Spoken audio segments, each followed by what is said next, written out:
I don't know about you guys, but I have not seen an AJ Hinch team hit fastballs like that since the Trash Tros. Welcome back to the Dom Skeen channel, your one-stop shop for the Mariners storylines on Seattle's minds. And now it's time to do exactly what I said at the beginning of the season and play for this S. It's time to put on for the city because, look, everything that's led up to this point, right, doesn't matter. It's one game now in Seattle. You got to play for the S. You got to just go 1-0 every pitch. You got to have the memory of a goldfish. You can't let this get to you. But man, there's a lot of things in this game where the Tigers answered with exactly what we didn't need, what we thought that they couldn't answer with. They beat us with the long ball. They beat us with really good matchups too. I have to say, the moment where we had to leave Spire in to face Riley Green, because we've got two lefties in him, Spire, and Caleb Ferguson, who had such a bad night last night. You had to leave him in to pitch to Riley Green, who everybody was predicting to hit homers today, and he goes out and hits one.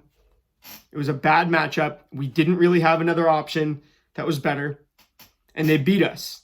On the human side, they beat us today. They got themselves together when they were at world's end. They were up against the ropes, and we had a chance to finish them. We didn't. Now, momentum. We've talked about momentum a lot. The momentum might be on their side, but let's not forget what we did yesterday. Every playoff game in my lifetime for the Seattle Mariners has contained both teams going at it the whole game. It's never been a blowout, never been one team not showing up. Both teams are going to show up again on Friday. Both teams showed up today. And the Tigers took their chances. They were swinging for the fences. They hit a few long balls. I mean, the umpiring, I have to say, I'm not one to criticize the umpiring because it does us no good. There was some calls here that were absolutely questionable, absolutely diabolical. Specifically, when Bizardo, Vargas, these guys were in there, they weren't calling any of our borderline pitches is what it felt like. So we had to serve them up in the middle of the zone just to get strikes, and the Tigers put some really good swings on them, get them out of the yard. Now, I haven't seen an AJ Hinch team hit fastballs like this since, obviously, the Astros, which were using the trash cans and bang off speed. But I'm not saying that they were doing that today, because they were middle fastballs, but they definitely took their chances. And it honestly sucks to see from a team managed by him. They had some good matchups. They took advantage of those matchups. But I'll be damned if we didn't have quite a few things that we did well in this game. You look at Josh Naylor, go out and get on base twice to start the game. And my favorite player of the game, Josh Naylor on second base, stealing signs off of Dylan Dingler and giving them to Mitch Garver, telling him what's going to happen, works the walk, works the bases loaded. Which, yes, we grounded into a double play, didn't quite capitalize on all of it, only got one run, went up 3-0. And from there, things collapsed. There's no other way to put it.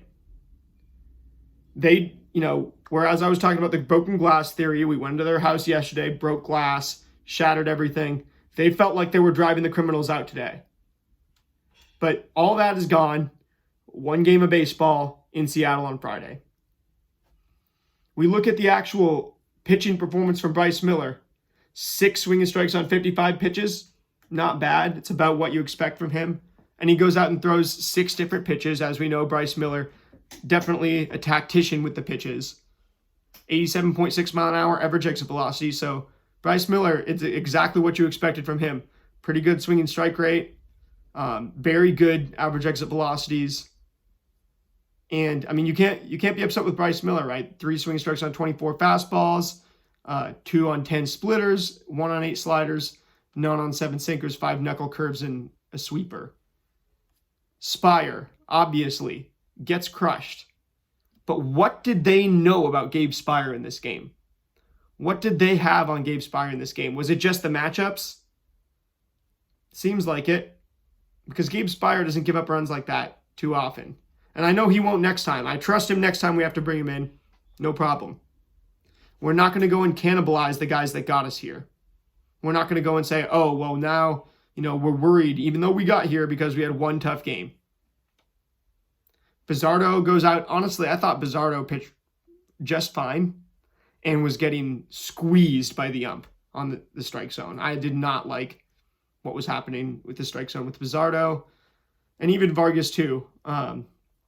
Just hate 2 swinging strikes on 23 pitches for Bizzardo, and then 1 swinging strike on 33 pitches for Vargas. Those guys were not going for swing and miss. They were trying to keep the game close at that point. And Luke Jackson 1 on 10 pitches. Casey Mize go 9 on 54 pitches, strikes out a bunch of guys. They rip him out of the game after like 12, 13 batters. They get to their bullpen. Tyler Holton, who we did pretty well against Tyler Holton, right? He only gets 1 swing strike on 15 pitches. Kyle Finnegan, another guy who we did pretty well against. Tyler Holton, 106 mile an hour average exit velocity. Then Kyle Finnegan, 92.8. And Finnegan, 1 swing strike on 25 pitches. We were doing good against these guys. We weren't swinging and missing that much. Troy Melton had an absolute day in relief. And we might not have been fully expecting him to come in relief. It's funny watching AJ Hinch say, oh, we think of this guy as a starter before the series, right? And then bringing him out in the bullpen. That's exactly what, I get it. That's exactly what I would have done too. Make him think that he's a starter. And he did start that game and did pretty well. And now you come and bring him in here, especially since they don't need him in Game 5. They got Skubal. And we'll talk about who we're pitching in a second, which we don't know yet. And then Will Vest comes and closes it out, 1 swing strike on 11 pitches. But back to Troy Melton for a second. His stats, 7 swing strikes on 35 pitches. At that point, we were pushing. We were, really pressing to try to get that offense going again. But with this game, it's not really about, the stats. You can look at that. It is what it is. What this game is about was the Tigers were up against the ropes. We didn't quite finish them. Things didn't go our way at all. But again, what I said, I want everything to go wrong and for us still to win. These teams, Milwaukee's now down to Chicago. Those teams are dealing with a lot of adversity with each other. Toronto and New York already dealt with a ton of adversity with each other. Both collapsed. Philly and the Dodgers both have choked and collapsed. Actually, the Dodgers nearly collapsed, nearly choked. But in the playoffs, you're just not going to have these easy games. And you just need to have the memory of a goldfish. You need to stay in it. And this was a bad game. It is what it is. There's nothing to defend or not to defend. You talk about, that foul ball that they called a fair ball extended the inning. Some really, really bad strike calls that forced us to go even further into the plate. That stuff is frustrating, but it does not help us, doesn't do us any good to think about. So what did we learn from today that can help us on Friday? We learned, our lineup with, Naylor is right back in it. 3 for 4, 2 runs scored of our 3, a double, plus stealing the signs at second. That's exactly what we need. Not to mention a few great defensive plays at first base. I like the Canzone getting 1 at bat, pinch hit him for, a pinch hit Garver for him, get him the at bat for the matchup again, because they bring in that lefty. You bring Garver the righty in to face him. Not bad. He walks, and while Josh Naylor is taking the signs off of Dylan Dingler. Then Luke Raley gets 2 at bats against righties Layton. He's pressing. He strikes out once. Robles, 2 walks, 2 at bats, is what it is, right? I thought Robles looked pretty good at the plate. Hit the ball down at the end, but it was what it was. And I do have to say too, those hits were getting through the infield. I do think that the Tigers just had an extreme amount of luck in this game. I don't think this is all, great play by the Tigers. I think they got a little bit lucky. You look at some of the expected batting averages and all this crap for them. They're not bad. They were hitting the ball really, really hard. And it almost does feel like they had an idea about Gabe Spire's pitches. Gabe Spire might have been tipping his pitches. If we're being honest, right? Gabe Spire doesn't give up a whole lot of runs. So Gabe Spire might be tipping his pitches. And if there's anybody who's looking at tipping pitches, looking to try to gain an advantage by, stealing the signs off of a pitcher, it's AJ Hinch.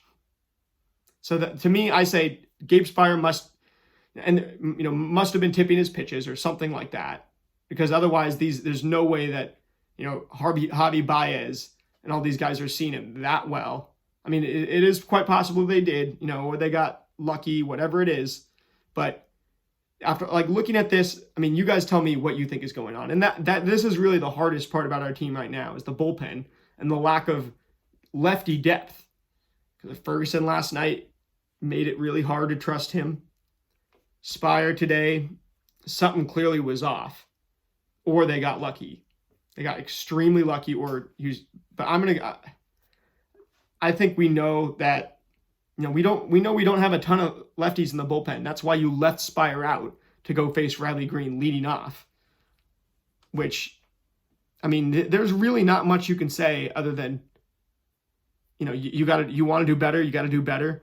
They can't know what's coming, and they can't get that lucky every time. I wish I had the perfect answer for you guys, but if Gabe Spire doesn't tip his pitches, we have a lot better of a chance in this game.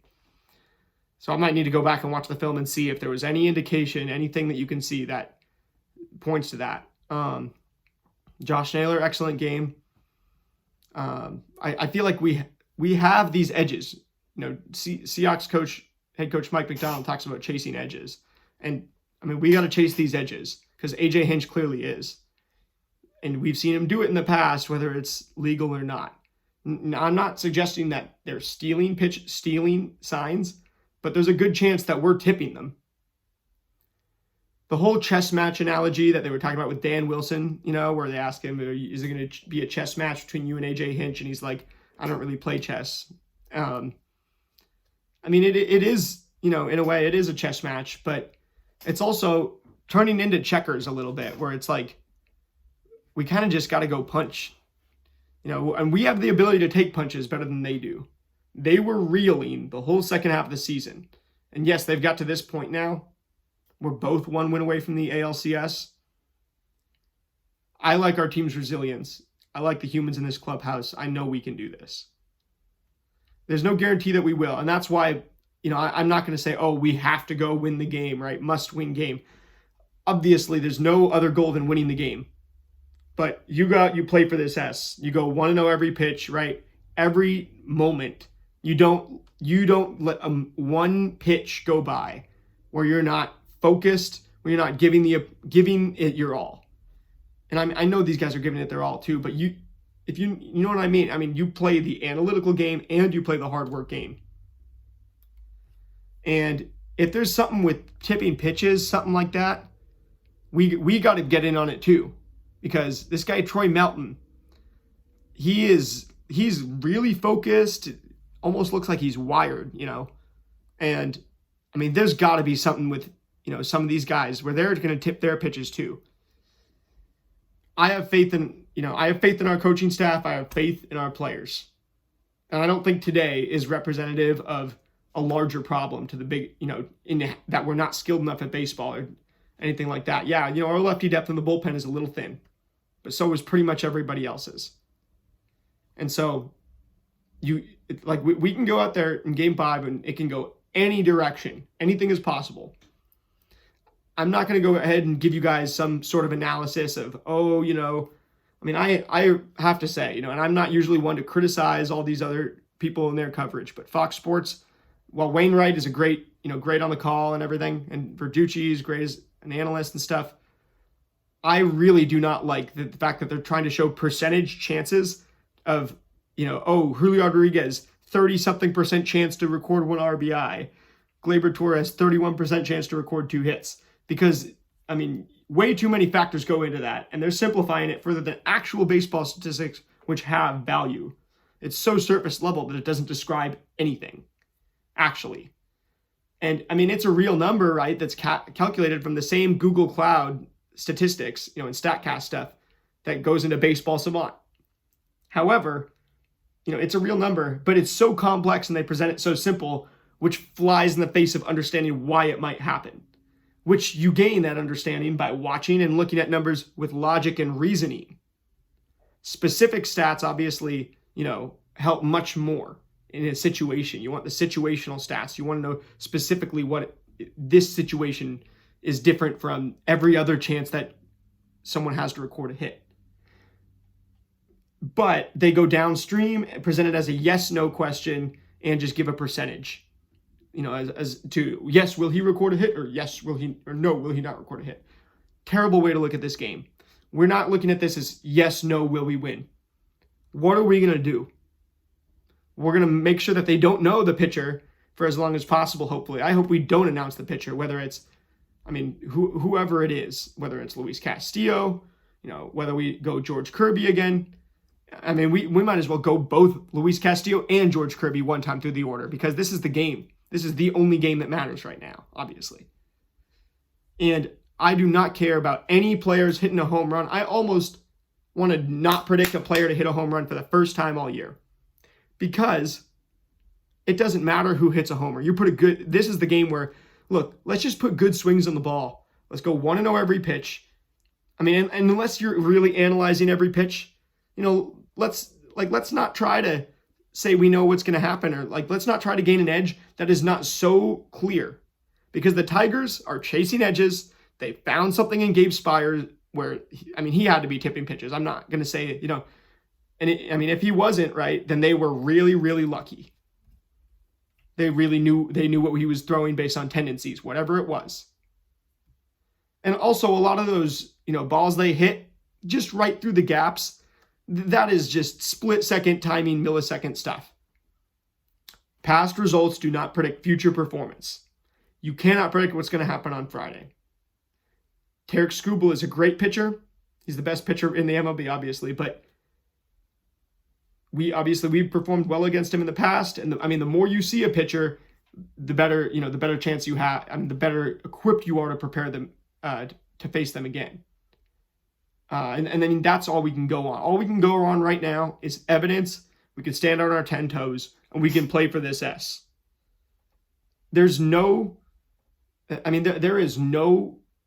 little thing that you can't look at now. You look at every little thing. But if there's a pitch that we don't know about, right? Let's try to figure out what happened. And then again, right, we look at all these different, every pitch, all this stuff, right? You can explain a lot of this by human beings, right? Tipping pitchers wouldn't exist if it was all AI and robots and percent chance to win.